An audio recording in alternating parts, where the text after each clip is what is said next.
Sopir kereta ini melakukan kesalahan besar saat mengemudikan kereta. Dia menemukan bahwa jalur kereta di depan tidak terhubung dengan benar. Demi kenyamanan, dia tidak menghentikan kereta. Sebagai gantinya, dia membiarkan kereta meluncur dengan gigi rendah. Kemudian secara sukarela meninggalkan kokpit. Ingin lari ke saklar jalur kereta manual. Dia pikir dia bisa berlari tepat waktu. Tapi tindakan seperti itu membuatnya menyesal seumur hidup. Sebelum meninggalkan kokpit, dia menekan tuas untuk membiarkan kereta masuk ke mode mengemudi sendiri. Tapi yang lebih luar biasa adalah ketika dia mendorong tuas tetapi tidak menggerakkannya sepenuhnya. Bahkan sampai ke titik akselerasi. Sobat belum lari ke pertigaan kereta tapi kereta sudah melewatinya. Dia dengan cepat menginjak tuas pergantian kereta tetapi masih selangkah terlambat. Sobat mulai panik dan mengejar. Dia kesulitan memegang pagar dan jatuh ke tanah karena kurangnya kekuatan fisiknya. Pekerja yang berdiri di sebelahnya bahkan mengejeknya karena menurunkan berat badan. Jelas bahwa tidak ada yang menyadari betapa seriusnya situasinya. Begitu saja, kereta tanpa masinis seberat 1,2 juta ton dengan 39 gerbong lepas kendali di rel utama. Rintangan apapun yang menghalangi jalannya akan dihancurkan dengan bersih. Sobat dengan cepat pergi ke ruang kontrol dan memberitahu atasannya alasan insiden itu. Superior dari serikat kecepatan kereta. Sobat berpikir kurang dari 10 km per jam. Para atasan tidak memperhatikan setelah mendengarnya karena kecepatannya tidak secepat itu. Kritiklah beberapa kalimat dan minta mereka untuk mengejarnya. Tapi kecepatan kereta di luar dugaan sehingga mereka tidak bisa mengikuti. Dan yang lebih penting, kereta ini mendekati kereta lain yang berlawanan arah, membawa siswa piknik. Dengan kecepatan kereta 777, tidak mungkin mengevakuasi penumpang. Sebentar lagi kedua kereta akan bertemu. Atasan dengan cepat menghubungi pengemudi kereta piknik dan menyuruhnya untuk segera mengubah rute. Baru saja menutup telepon, kereta 777 melaju tepat di depannya dengan kecepatan 100 km per jam.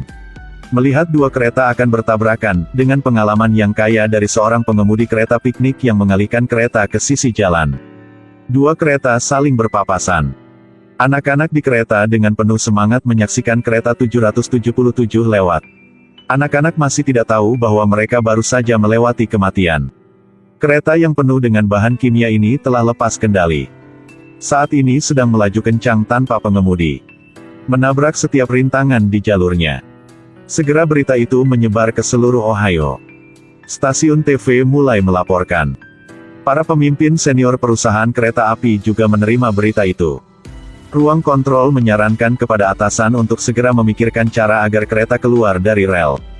Tetapi atasan tidak setuju, karena ini adalah kereta yang penuh dengan bahan kimia berbahaya. 8 kompartemen kereta diisi dengan racun dan 200 ton minyak diesel. Setelah kereta menyimpang dari rel dengan kecepatan tinggi, ledakan terjadi.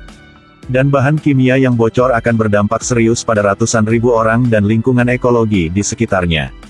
Setidaknya mereka harus membayar ganti rugi hingga $1 miliar. Harga saham pasti akan turun. Perusahaan tidak mampu membayar ini. Jadi atasan mengadakan pertemuan darurat dan memutuskan untuk menggunakan kereta lain untuk menghentikan kereta 777 untuk memaksanya melambat. Rencananya terdengar cukup bagus, tetapi mereka melewatkan satu elemen. Bagaimana sebuah lokomotif dapat menghentikan kereta 1,2 juta ton yang melaju dengan kecepatan 100 km per jam di bawah gaya inersia dan tumbukan yang ekstrim?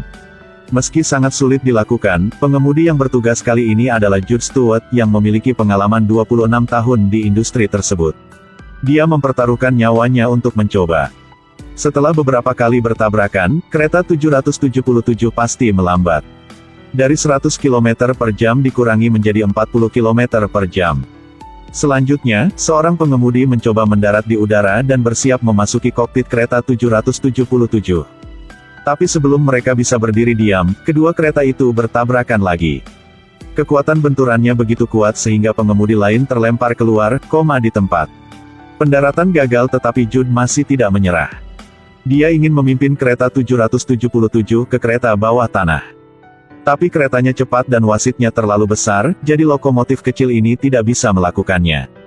Tindakan ini tidak hanya menyebabkan kereta 777 turun dari rel. Sebaliknya, itu juga menyebabkan kereta yang dikendarai Jude terbalik. Jude akan pensiun, sekarang dia menjadi pahlawan yang mengorbankan dirinya saat bekerja. Jika rencana pemimpin gagal, kehidupan lain akan hilang. Mereka tidak berani mengambil risiko lagi.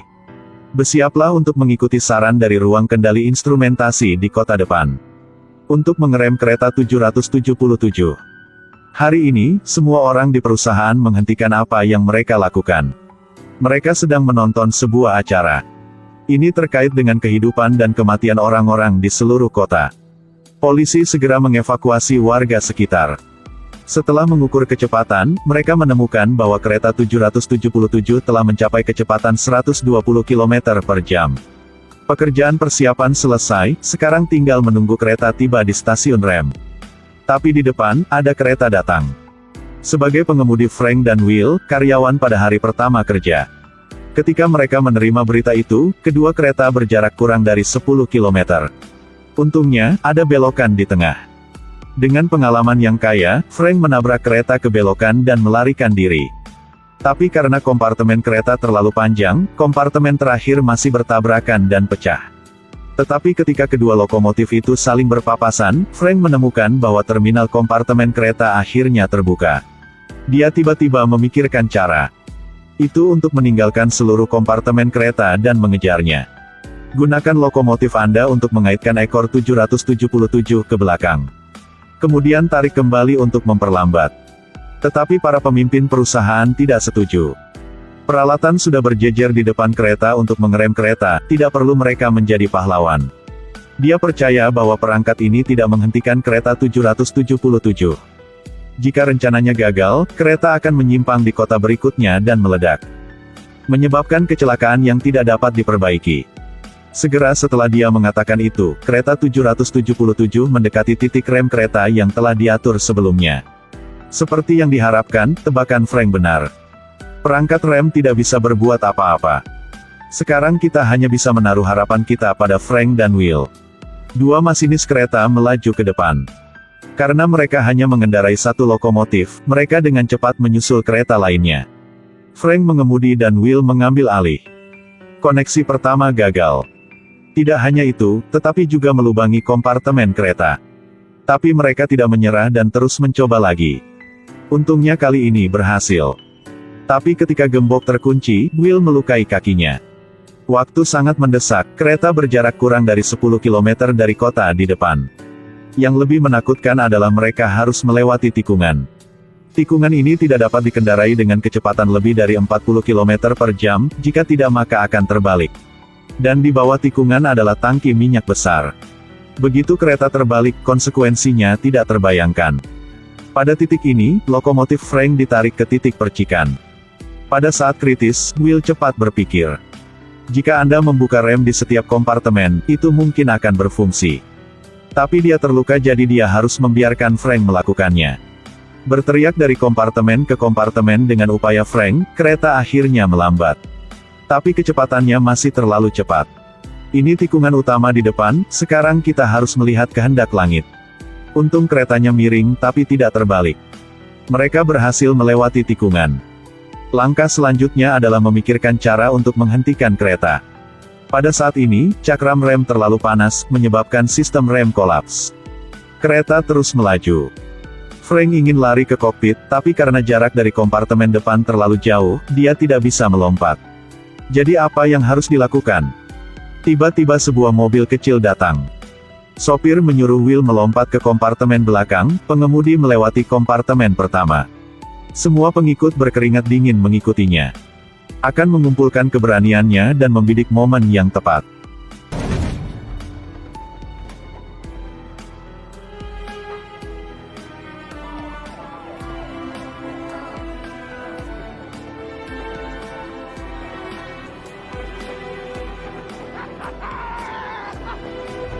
Akhirnya, binatang baja 777 yang berlari liar di rel selama 2 jam berhenti. Film ini diadaptasi berdasarkan peristiwa nyata. Ini adalah film yang sangat menegangkan dan menegangkan. Film hari ini berakhir di sini, follow page untuk melihat lebih banyak film hebat.